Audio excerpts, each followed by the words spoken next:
It's Monday, January 4th, 2016. The title of this rant will be Sunni Shia, Arab, Persian. Now, many people in the United States don't understand or don't fully know that most Shia are Persian and most Sunni are Arab. They are different races. And when it comes to the two major powers in the Middle East right now, Saudi Arabia and Iran, it is a clash of sects of the religion, and it is a clash of races, where mostly those in Saudi Arabia are Sunni, and they do subscribe to the Wahhabi, I believe, aspect of it, and those in Iran are Shia. Now, they hate each other. They've been hating each other for hundreds of years. So if we even want to make a small comparison to, let's say, the Catholic Protestant ongoings that were in Northern Ireland, this far surpasses them and will continue to keep going for a long, long time. Now, this has taken a strategic turn in the last couple of weeks or so. The biggest one, I believe, was on January 1st or January 2nd, where Saudi Arabia executed 48, let's just call them terrorists, as they called them. They beheaded them. One of them was a Sunni cleric in Saudi Arabia who advocated for continued dialogue and for pressing of the need for change in Saudi Arabia. That was terrorism. And of course, he was executed with other people who were convicted of terrorism. So, what they were trying to do was to conflate that he was just as bad as everyone else when he really wasn't. And of course, the Iranians firebombed and went after the Saudi Arabian embassy in Tehran. They've stopped talking to each other. They're going to cut diplomatic ties. Of course, the United States and all of their proxies are trying to work all that out, and Russia is trying to get involved. Everyone's involved in all of this to try and make it. We don't want a war that's going on in there. But this is a true clash of civilizations, let's just say, and they're already right now involved in two proxy wars. One of the proxy wars is in Yemen. The other one is in Syria. Obviously, the one in Syria is much more well known.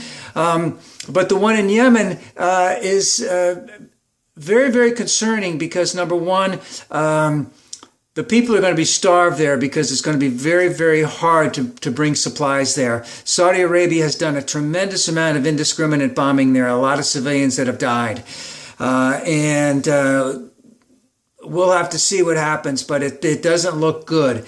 And at the same time, Saudi Arabia is backing Syria in the Syrian war, whereas Iran is backing someone else, so to speak, their own groups in Syria. Now remember, in Syria, the Shia are a minority, the Sunni are a majority. In Saudi Arabia, the Shia are a minority, and the Sunni are a majority. Now, another aspect of Saudi Arabia is that the area in Saudi Arabia where the oil fields are, which is in the eastern end of Saudi Arabia, that has the highest percentage of Saudi Arabians who are Shia. So there's a lot that's going on in all of this type of thing. There's been a lot of Shia discontent, in the Arab world because of that minority status in some of those areas. And the thing is, this could be a very big powder keg, because did Saudi Arabia have to execute that one cleric? Why did they do it? Did they see the repercussions that were going to happen?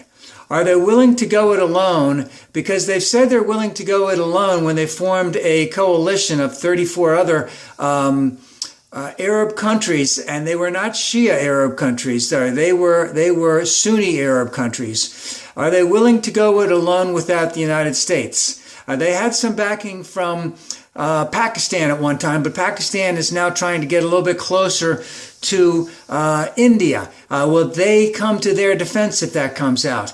Right now, Saudi Arabia has a budget deficit, and they could always count on their oil money to have a budget surplus, and they buy off their population, meaning that they give them a lot of stuff, and that keeps them content. Will that be enough? Will they have to cut off the purse strings on that? They have a new leader in Saudi Arabia. They don't go through leaders quite as often. I believe, even though the guy is old, he's in his 70s, he's transitioning for a new phase. But remember, not only did they have 48 executions on January 1st or January 2nd, they had I believe it was over 150 executions last year, which was much more than they had the year before. Is this new guy in Saudi Arabia going to be pretty stricter about this? Now, are there atrocities in Iran? Of course there are. But who does the United States deal with the most? They deal with Saudi Arabia. Saudi Arabia, who doesn't let women vote. They can vote. I don't know. Can they vote in Iran? I know that in Iran you don't have to wear the veil all the time. And of course, in Saudi Arabia, women are completely second-class citizens. So, we're backing, a regime. We're only backing them because they got the money, because they got the oil.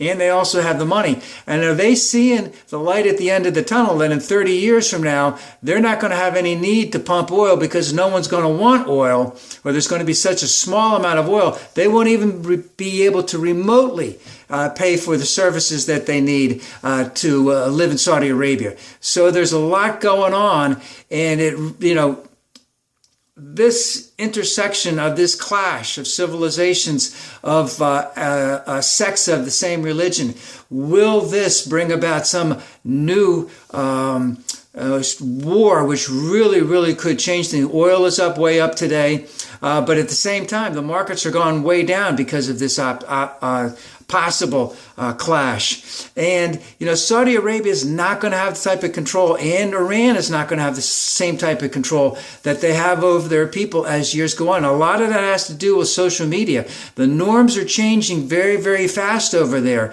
How quickly will these two countries change with it, and will that affect their need to control their own people, have them in need to have an external war so that the whole country can rally behind them? And these things are not going to be solved quickly. Hopefully, the price of oil won't go up because of it. I saw that it's going up today, but the stock market has really gone down because of it. So the United States and all of their allies and Russia, they're all involved trying to make sure that this Sunni Saudi Arabia and Shia Iran thing does not start into a war. And considering there's a couple proxy wars going on right now, Saudi Arabia is in the red. Remember, if Iran takes care of all of the things they're supposed to with the atomic energy type of thing, they're going to get $150 billion because that's what's been held by Western banks for the last 35 years or so. So could they use that money for other things? More weapons. So a lot's going on, and it's something that really has to be understood. There's all kinds of players in there. There's all kinds of priorities in there. There's all kinds of conflicting things in there for the United States, conflicting for Russia, conflicting for Turkey. Remember, the Kurds want to play a part in all of this. Let's see what happens.